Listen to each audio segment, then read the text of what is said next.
U.S. President Donald Trump says he's slapping dozens of countries around the world with so-called reciprocal tariffs. And while he's chosen to spare his NAFTA partners, at least today, he's still hitting Canada with auto tariffs at midnight. When the original NAFTA was negotiated and signed in 1992, U.S. Trade Representative Carla Hills was the chief American negotiator that ushered in that new era of free trade. So, what does Ambassador Hills think of Trump's tariffs now? Well, as luck would have it, Ambassador Hills joins me now. Ambassador, it's good to meet you. Thank you so much for being here and for waiting so long so we could hear what the Prime Minister had to say. I just wonder what's your reaction to what we've heard now from the leaders of Canada and the United States throughout the afternoon. I'm very concerned about where we stand on trade. You know, Canada is our largest trading partner. The reciprocal trade tariffs that our president announced today are just tremendously harmful. They not only equal the tariffs that others have, but he has ratcheted them up to cover what he deems to be unfair policies. And so it's really going to hit our economy as well as our friends and allies that have been affected. One good thing is that Canada is not affected by these reciprocal tariffs, but the 25% tariffs that have been imposed apparently will stand. I know that there are people in our Congress who are going to try to move strongly against it. But right now, we're in a period of enormous uncertainty. You're going to feel it in the markets.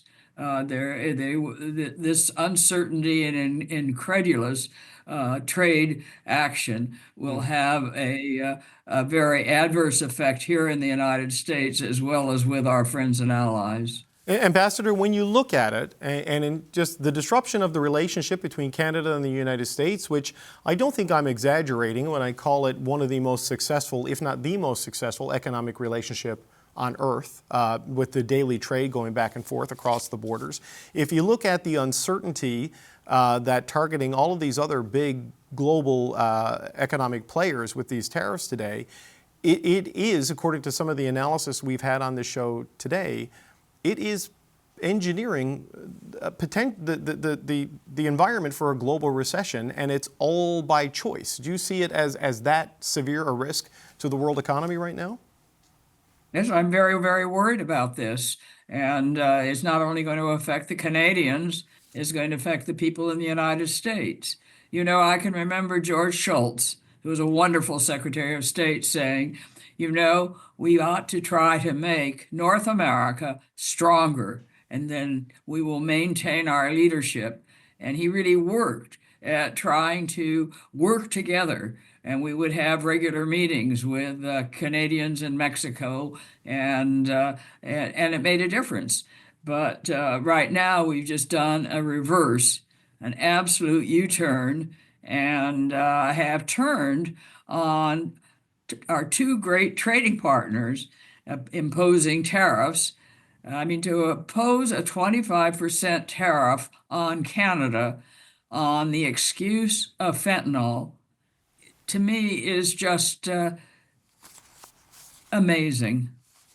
Yeah, I mean, there's been a lot of data that would suggest this is just fundamentally a pretext for trade action, right? Because it needs to be an emergency for the president to do it without congressional support, and just the volumes of fentanyl flowing from our country to the United States at proven levels are very low, not to minimize the impact of fentanyl, but as a trade issue, it doesn't make tremendous sense. But, you know, Ambassador, when you look at what this is going to mean for your economy, what it's going to mean for our economy, we're talking, you know, tens of thousands of job losses if this persists. We talk about economic contraction. We talk about disruption of supply chains that took decades to build, to great prosperity for people affected by this. What is the pain point that gets the president to reconsider? Because he's immune from political pressure in that he's not allowed to seek re-election. What is it you think changes the calculation of this administration to live up to the spirit of the trade deal you worked on so long ago? Well, There will be a reaction here. I've already had discussions with people in Congress where they're very upset. And so, yes, there is a recognition in the United States that this is a crazy policy and and we can't let it go forward. You know, our Constitution, Article 1, Section 8, gives the authority to the Congress in the United States for levying tariffs, taxes, and we're just ignoring that. That is, this president is. We've never had a president take the positions that this president has.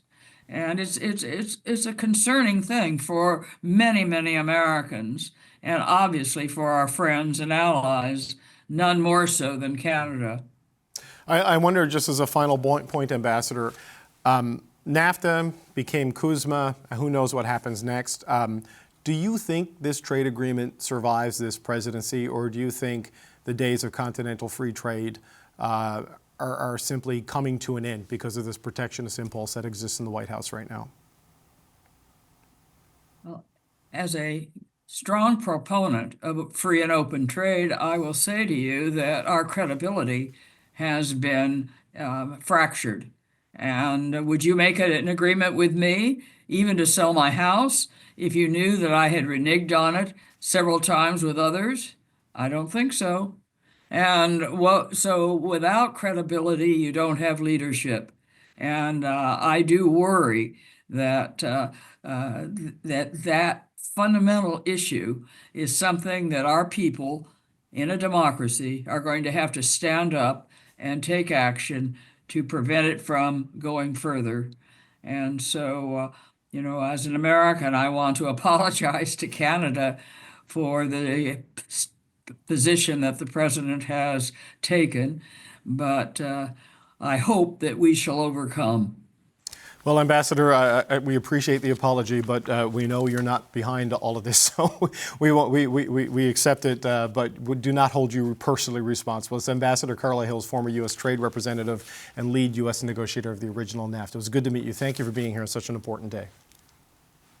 Well, thank you. It's a pleasure to join you, and I can't imagine what George Herbert Walker Bush, who was so keenly interested in trade, how he would react today. I can tell you, he would be very upset.